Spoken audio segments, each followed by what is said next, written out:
Muli po mga kababayan, salamat po sa Diyos at nagkaroon po tayo muli ng ganitong pagkakataon para sumagot sa mga paninira nitong si Willie Santiago sa aming pong samahan sa pangunguna po ni kapatid na Eli Soriano at kapatid na Daniel Rason sa mga kaanib sa Iglesia ng Diyos.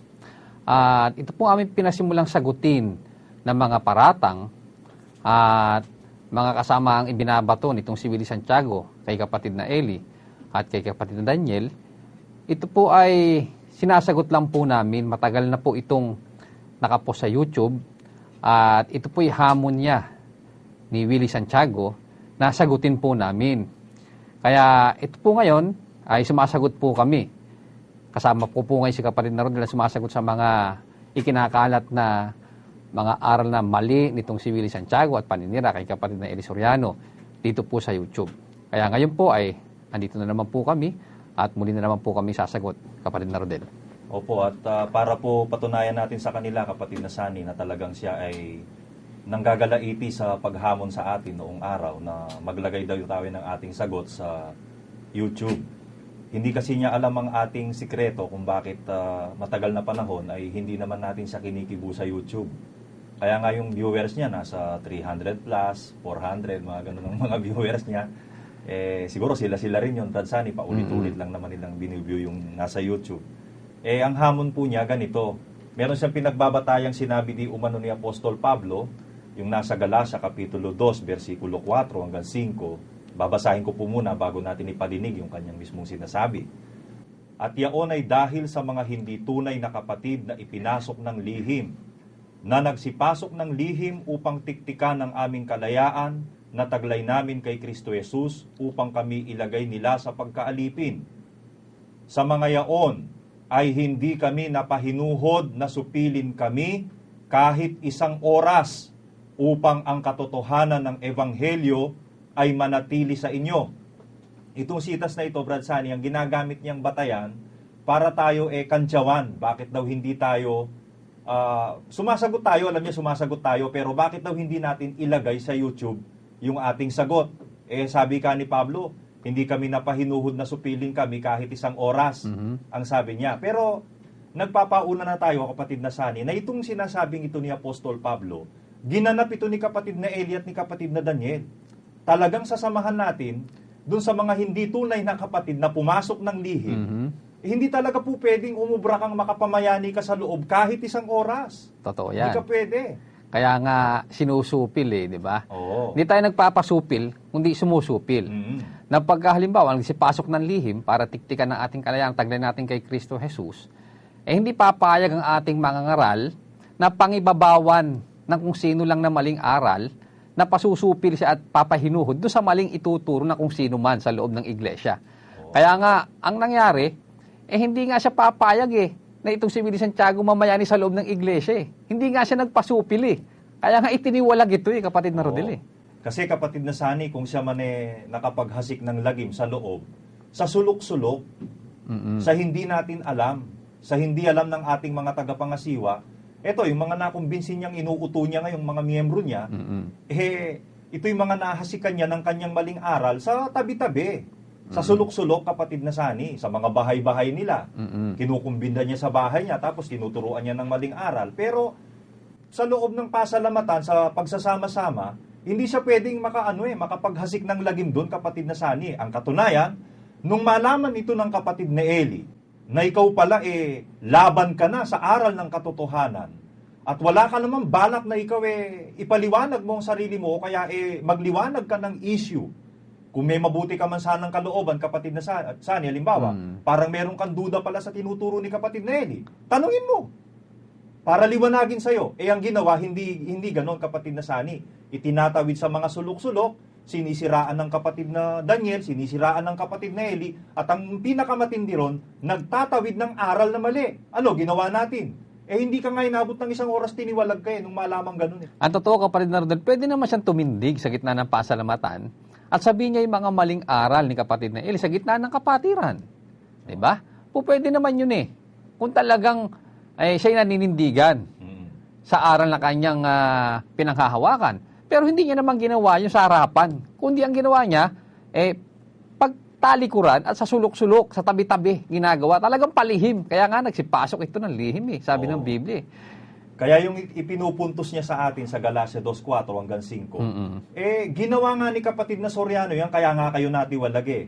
Pero ginagamit niya ngayon itong sitas na ito, Brad Sunny, para kantsawan tayo, bakit daw hindi tayo muna, hindi pa pala tayo sumasagot sa YouTube, ang tagal-tagal na raw niyang nagsasalita. Actually, sinasabi niya, 1 taon na kaming naglagay sa YouTube, di pa kayo sumasagot Mamaya, malalaman mo kung bakit hindi ka namin sinagot sa loob ng 1 taon at ngayon ka lang namin sinasagot. Pero para patunayan sa mga kababayang may hamon nga siyang ganito, Brad Sunny, iparinig natin yung kanyang sinasabi. Samantalang mga apostol Pablo, mga kapatid, sa mga hindi tunay na kapatid, yung mga nagliligaw lang, sabi niya, hindi payag ng mga apostol na masupil sila kahit 1 oras upang ang katotohanan ng Ebanghelyo manatili sa inyo. Kung sabihin, tayo daw po nandadaya, nangliligaw. Sabihin, nasa YouTube po tayo. Hindi kayo sumabay sa YouTube. Ayun, kapatid na Sunny. Ginamit niya yung Galacia 2:4 hanggang 5. Hindi kami napahinuhod kahit 1 oras, sabi ni Pablo. Tapos, inia-apply niya ngayon sa kanila. Naglagay daw sila sa YouTube.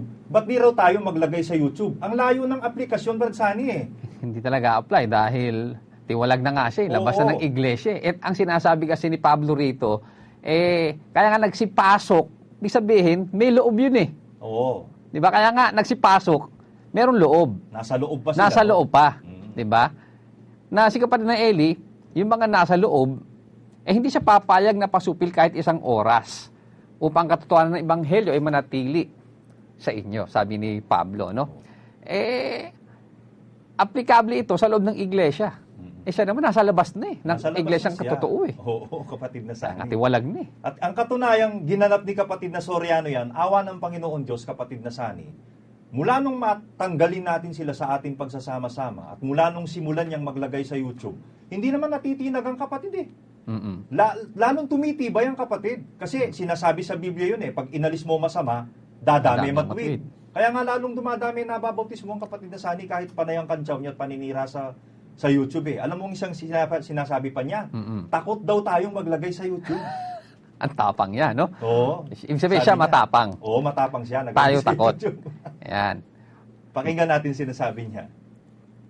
Takot sila na pagka nalagay sa YouTube yan, masasaksihan ng madlang people. Ayun, Brad Sunny. Takot daw tayong maglagay sa YouTube kasi pag nalagay daw sa YouTube yan, masasaksihan ng madlang people. Illogical itong taong ito Bakit? Meron nga tayong programa, Brad Sunny, 24 oras Di ba? Kung takot tayong malagay sa mapapanood ng madlang people yung ating sinasabi, nagpo-programa si kapatid na Soriano Hindi lang sa YouTube. At may hindi internet tayo Hindi lang naman tayo sa Pilipinas nadidinig. Oo, hindi lang Pilipinas. Nadidinig tayo sa iba't ibang parte ng mundo, sa iba't ibang bansa, kapatid na Rodel. Paano sabihin takot na masaksihan ng madlang people yung sasabihin ni kapatid na Eli? Di ba? At kung pag-uusap pagsagot sa aral, meron ba kinatakutan si kapatid na Eli? Naku, kapatid na Sunny, kahit nga yung mga mamamatay tao sa relihiyon hindi kinatakutan ni kapatid na Soriano, ito pang isang itong katakutan mo. Mayabang lang naman ito. At ano naman ay kakatakot sa'yo ni kapatid na Soriano? Billy Santiago. Sino ko ba para katakutan ni kapatid na Eli at ni kapatid na Daniel? At alam mo, Brad Sunny, kung ano raw ang dahilan kung bakit daw hindi tayo sumasagot sa YouTube. Bakit daw? Ito, pakinggan po natin ang kanya sinasabi. Sabihin, nasa YouTube po tayo. Hindi kayo sumabay sa YouTube. Dito ba mga kapatid, kung kaya yung sumabay? Kaso wala siyang makukusan na pwedeng makipagsabayan sa ating mga kapatid. Kasi sukat naman niya yung kanyang mga tinuturuan.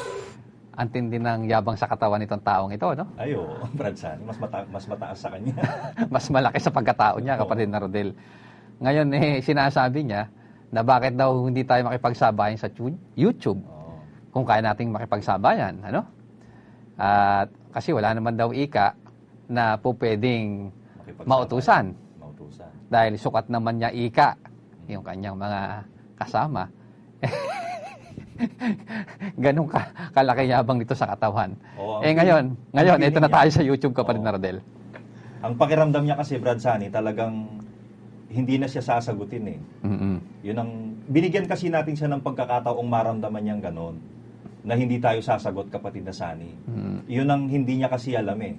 Hindi niya naiintindihan yon. Actually, ang kantsaw pa nga niya sa atin, 1 taon na raw siya sa YouTube. Hanggang ngayon daw, wala pang sagot. Pakinggan natin yung sinasabi niyang yon. Eh, nung tayo na po ang pumupuna sa kanya, mga kapatid, sa kanyang mga maling aral, tayo po ay naglagay po ng mga paksa sa YouTube. Mahigit 1 taon na. Yung ating mga tutol nasa YouTube. Tanong, sumasagot po ba sa YouTube? Hindi. O yan, paano ngayon yan? Expired na ngayon yan. Di ba? Eto na kami ngayon. Sumasagot na kami sa YouTube. Oo, 1 taon daw, Brad Sunny, yung nilagay niya sa YouTube, hindi natin sinasagot. Ang kanyang perception, Brad Sunny, kasi, kung kaya nilang sumabay, wala naman kasi siyang mauutusan na po pwedeng makipagsabayan sa atin eh. Sukat naman ni kanya lahat ng kasama niya ron eh. Sa puntong yun, Brad Sunny, tama siya. Sukat tayo ni kapatid na Eli eh. Oo, talaga nang may Alam sukat niya ang tayo kapasidad natin kung hanggang saan Totoo tayo. yan, umaamin tayo dyan. Oo, bilang mga inaakay niya. Kilala Bilang niya tayo. tinuturuan, of At course. sukat ka rin naman ni kapatid na Eli. Nung nandito ka, alam niya yung kapasidad mo eh. Kaya nga hindi ka nga ginawa kahit na district servant man lang eh. Hindi ka ginawa eh. Lalo ka namang hindi ginawang ministro eh, ni kapatid na Eli eh. Ang trabaho mo nga sana, hanggang doon ka lang magbasa ka eh. Kaso, mataas ang pangarap mo eh. Ngayon, ang kantsaw niya, 1 taon na yung ating tutol sa YouTube. Hanggang ngayon ika. Wala pa ikang sinasagot, nilalagay sa YouTube, sabi niya. Ngayon, ngayong sumasagot na kami sa YouTube, expired na ngayon yung kantsaw mo. O ngayon, Brad Sunny, bakit nga ba hindi natin muna siya sinagot? Sa YouTube pero sinasagot naman natin eh. Hindi lang tayo nagpo-post muna sa YouTube. Marami na tayong sinagot niyan. Tuwing si Brad Eli nagtuturo sa mga kapatiran, lagi naman may sagot si kapatid na Eli, kapatid na Rodel. Kaya nga, hindi niya naman napapaniwala ang mga kapatid dito eh. Kaya nga yung tinututol niya sa Galacia